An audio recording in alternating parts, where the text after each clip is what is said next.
dimulai dekat dengan pertanian. Apakah menurut ada langkah yang solutif selain kita membagi informasi dari Thailand?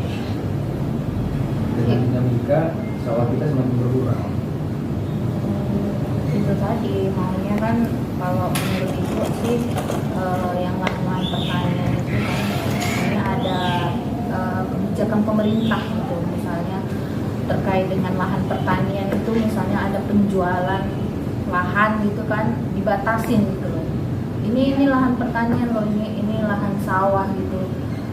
Jangan dijual, nggak boleh dijual gitu loh. Ada kebijakan pemerintah sendiri gitu untuk penjualan lahan pertanian. Kok sekarang kan bebas kan, masyarakat itu mau jual, aku udah nggak mau lagi lah bertani gitu kan. Tani udah nggak menghasilkan apa-apa, misalnya produksinya kecil tapi modalnya kan besar ya kan. Jadi banyak masyarakat tuh yang udah nggak mau jadi petani lagi gitu kan. Jadi itu maunya pemerintah itu membuat kebijakan terkait penjualan lahan-lahan pertanian itu, lahan-lahan sawah itu dibatasi gitu. Ini mau dijual untuk apa gitu kan. Kalaupun dijual maunya dibuat untuk lahan pertanian kembali gitu, jangan untuk pemukiman atau untuk tempat-tempat yang lain. Maunya ada seperti itu, cuman ya kalau pemerintah sekarang mungkin kebijakannya belum sampai ke situ ya kan. Misalnya lahan-lahan perkebunan di Serdang ini kan banyak juga kan lahan-lahan perkebunan itu kan udah dijual-jual kan sama Cina dibuat jadi perumahan gitu. Maunya yang kayak gitu itu dibatasi, ada kebijakan tersendiri sebenarnya. Cuman ya kayak mana lah negara kita ini ya kan, kalau udah di uang dan jadi itu ya pemikirannya. Cuma kan bukan sekarang yang salah satu juga ibarat bilang hambatan lah, salah satu hambatan. Oke, orang kalau kita balik ke masa lalu, banyak orang itu jadi petani karena memang keterbatasan yang harus bekerja ya. Dan yang paling dekat dengan dia yang petani jadi petani. Cuma kan zaman sekarang udah berubah, lama tahun berubah. Kayak misalnya remaja-remaja semua kami, bahkan kawan-kawan kami yang dari fakultas pertanian, memang di dalam fakultasnya mau belajar pertanian, tapi kan pada saat itu Nggak mau kan jadi petani kan? Jadi kan ibarat semakin sedikit orang yang mau bertani. Jadi kalau misalnya kurang daya minat seseorang atau masyarakat bertani, kan nggak ada yang mengurus sawah. Jadi daripada tanah itu nggak dipakai sama sekali, pasti dipakai sama pemerintah. Dengan alasan nggak ada yang bertani segala macam. Kemudian mengimpor beras juga. Kalau ibu lagi orang bertani, gimana meningkatkan daya tarik?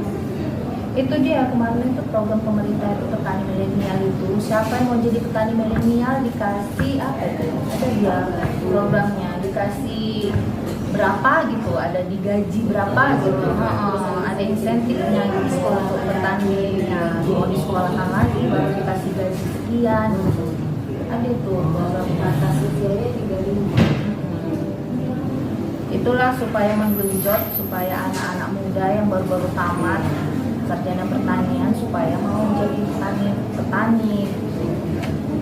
Program petani milenial ini program baru atau sudah Baru 2 tahun ini ya, masih baru ya. Sosialisasinya juga aku baru dengar.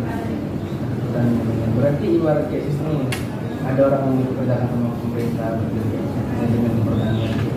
Bukan sama pemerintah sih pekerjaannya, cuma kayak wira swasta ya, cuman dia nanti dibantu sama pemerintah Petani desa-desa itu gitu. Jadi orang pemilik petani itu disosialisasikan sama ini penduduk di kampung. Supaya itu bisa petani padi. Jadi harus buat kayak apa gitulah, kayak hadiah lomba inilah gitu, supaya orang bisa semangat. Bukan apa pemerintah, memang harus petani. Pemerintah itu memsosialisasikan ke ini kayak penyuluhan gitu dia. Dari untuk lingkungan kita dinas pertanian sekarang sudah menggalakkan mereka nggak lagi ngasih bantuan pupuk kimia. Sekarang bantuan dikasih untuk pupuk organik untuk menjaga kelestarian tanah. Untuk pertanyaan yang kedua, bagaimana koordinasi antara Bapelitbang dengan dinas-dinas terkait dalam mengelola dan mengawasi program pembangunan yang berlanjut ini? Daerah ini sebenarnya indikator internasional. Ya. Indikator internasional yang dibagikan ke semua negara pusat pun dibagikan ke daerah. Ya kan mungkin ini dapat target sendiri, mencapai target sendiri. Jadi punya anak. Jadi anak-anaknya seluruhnya provinsi kabupaten kota pusat dia buat namanya rencana aksi nasional SDG. Daerah dia seluruh buat adil anak. Jadi sebelum kita nyusun RAD, waktu nyusun RAD semua perangkat daerah terlibatkan. Nggak ada yang nggak boleh terlibat, nggak boleh memulai. Dalam konteks lingkungan ya Bu ya, di pembangunan berkelanjutan program prioritas apa Bu yang sedang dikembangkan untuk mengatasi kesenjangan pembangunan antara wilayah perkotaan dan pedesaan tersebut? Itu makanya sekarang kan kalau kami yang lama ya, kami kan masih memutuskan itu membangun desa memajukan kota. Jadi kota kita sebenarnya sudah sehat ya. Tapi sekarang kota kan tidak tertata dengan rapi, desa yang terbelakang. Jadi program seperti ini lebih ramai ke desa. Program tema pembangunan. Kalau pembangunan kita itu membangun desa menata kota yang 2023 dan 2024 ini melanjutkan itu karena kita nggak ada gubernur nggak ada, dia nggak punya visi misi, jadi kami melanjutkan itu. Pembangunan kita bukan karena kan belum selesai 5 tahun itu 50% juga banyak. Rasionalnya idealnya kalau uang kita cukup, ada bantuan pemerintah, mungkin dapat di 50. Tapi kalau penghasilan sendiri sekarang kan daerah kerja pakai penghasilan sendiri. Kalau mau bangun duit sendiri. Kalau mau bangun yang lain kita minta ada kalau namanya dari alokasi pun kita usulkan dulu. Kalau sesuai dengan program pemerintah mereka kasih. Kalau nggak sesuai nggak dapat. Tantangan yang paling besar yang kedua mengasih pengertian penguasaan itu yang paling utama. Kalau mudah pusat ngasih, kalau dia mudah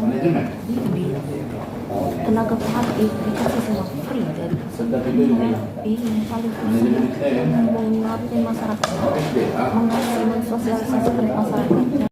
Jadi keterlibatan masyarakat dalam proses perencanaan dan pelaksanaan itu ada. Masyarakat sekarang ini ada namanya sekarang program baru dan mereka itu buat SDGs desa bikin program SDGs sendiri. Udah banyak desa sekarang buat ini. Itu belum banyak, masih ada beberapa desa yang aktif mereka buat apa sih kontribusi mereka. Sekarang kan kita minta nggak hanya dari kabupaten, kalau yang ini kan